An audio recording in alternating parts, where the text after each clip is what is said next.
Hi everybody, it's Dandruff with your news cartridge for Tuesday, June 28th, 2016. Oh boy, there's a bunch of bad news today. Don't worry, really good stuff later, but let's get all the bad news out of the way first. Oddly enough, it came in pairs. The Underground DLC for The Division released today, and some players were not able to log in, and some that were found themselves without their season pass working properly. And then after Destiny's weekly reset, modifiers and challenges were not working properly. Both Ubisoft and Bungie have issued statements saying they have resolved the issues. However, some players are still reporting issues with the Underground DLC for The Division. And then Microsoft will soon shut down Xbox Fitness. As of yesterday, it is no longer available for purchase and will be completely shut down on July 1st, 2017. And then worst of all, Sony is going to end their Ustream streaming service. It's completely unfiltered, just random people doing random things with their PS4 camera on them. No obligations, completely uncensored. We have 1 month left to enjoy it, and then it shuts down on August 1st. Alright, that is all of the bad stuff.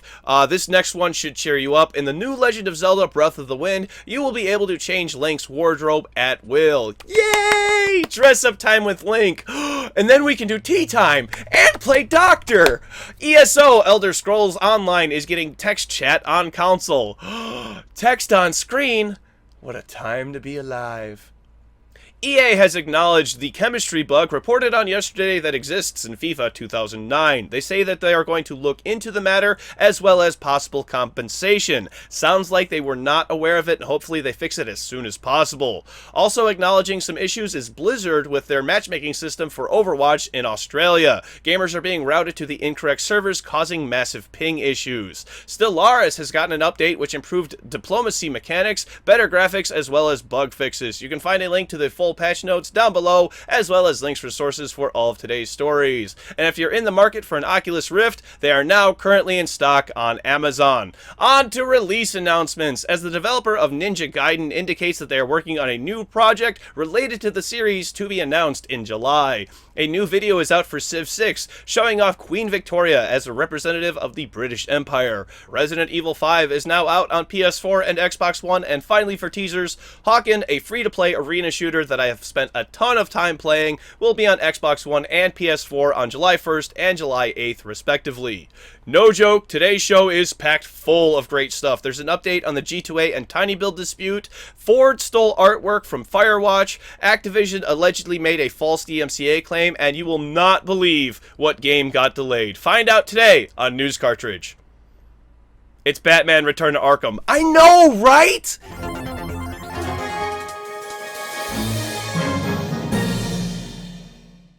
Okay, wow, I didn't think this one would turn out like this. The short of it is, G2A will now start giving royalties to the developers whose games are sold secondhand on their site.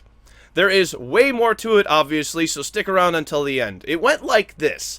Tiny Build is a game publisher whose online storefront was shut down due to chargebacks from fraudulent credit cards being used to purchase game keys on a website called G2A.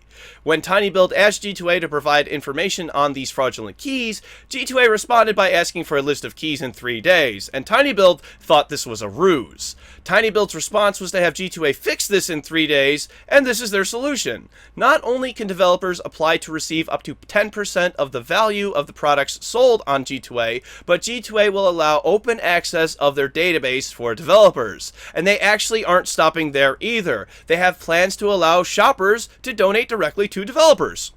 I'm assuming G2A gets a percentage of this, but color me impressed. These plans are set to roll out on July 29th, so we shall see. One thing I do want to talk about is this will raise prices on G2A's market. In the end, the customer is going to pay for this, but I'm totally okay with that if it means I know I'm buying secure keys. I just want everyone to know that I had to throw out my original story on this subject because I almost fell for what the developers of Orion Prelude want everyone to believe. Spiral Game Studios and publisher Tech Industries had their game Orion Prelude taken off of Steam temporarily yesterday due to Activision making a DMCA takedown request over a particular gun model. Tech Industries claimed on Facebook that they were in distress and were told to go to Reddit to seek advice. Reddit did what Reddit does, and you don't always like what they do.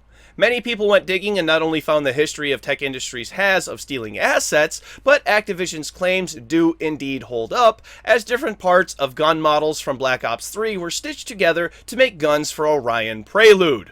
Go look for yourself. There are tons of examples people have dug up to discredit tech industries. Since then, a post on Facebook indicates that they will not be pursuing legal action against Activision and that they aren't the same DMCA bullies, effectively doubling down and not backing off when they have had their hand caught stealing from the cookie jar.